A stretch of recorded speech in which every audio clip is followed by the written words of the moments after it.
2025, inflasi meledak, perang dagang makin brutal, dunia pecah jadi 2 blok besar.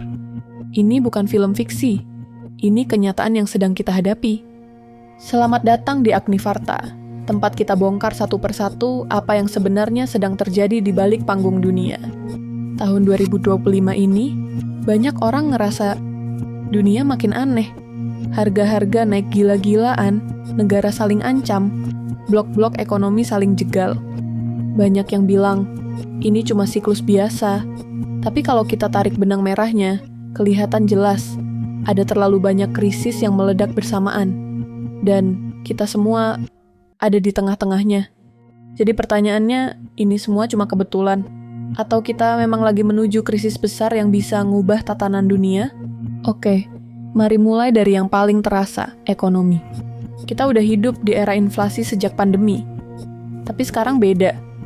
Harga-harga naiknya bukan karena COVID lagi, tapi karena dunia lagi tarik-menarik kekuatan. Pertama, perang dagang makin brutal. Amerika dan Cina saling kasih tarif. Uni Eropa ikut-ikutan.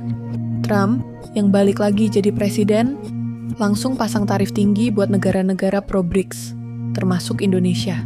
Jadi, kalau kamu lihat harga barang naik, jangan cuma salahin tukang. Bisa jadi, itu gara-gara perang dagang di belahan bumi lain. Kedua, dedolarisasi. Selama ini, dolar Amerika itu seperti raja. Tapi sekarang, banyak negara, terutama BRICS, mulai melepaskan diri dari dolar. Arab Saudi jual minyak pakai yuan. Brasil dagang langsung pakai real dan yuan. Ini bikin Amerika jengkel, karena kalau semua orang nggak butuh dolar lagi, Amerika kehilangan senjata utamanya.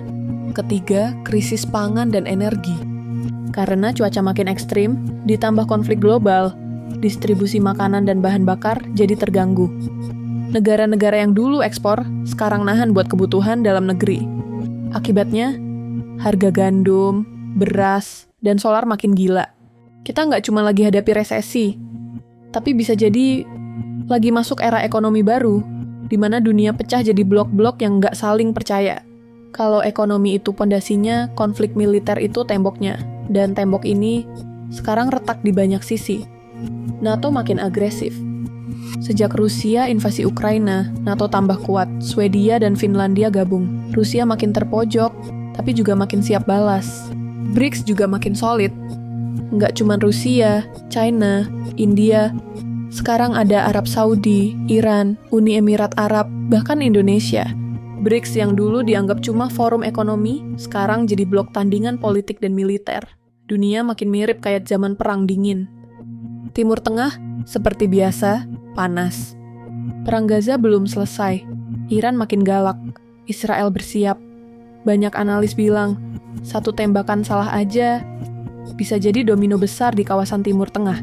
Dulu, negara bisa netral. Sekarang, dunia seakan memaksa Anda untuk memilih Anda di tim siapa. Ada satu perang lagi yang lebih sunyi, tapi dampaknya bisa lebih besar. Perang teknologi. Chip dan semikonduktor sekarang kayak emas baru. Taiwan jadi rebutan. Amerika dan Cina saling larang ekspor teknologi.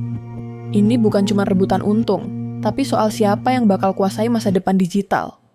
Teknologi AI dan drone makin canggih. AI sekarang bisa bikin propaganda, nyebar disinformasi, bahkan ngambil keputusan di medan perang. Negara-negara besar lagi bikin senjata AI yang bisa bunuh tanpa manusia. Drone swarm udah dipakai di Ukraina. Gila sih, ini kayak nonton science fiction, tapi nyata. Teknologi yang seharusnya nyatuin kita, sekarang malah dijadikan senjata saling kontrol. Dan 2025 adalah titik kritisnya.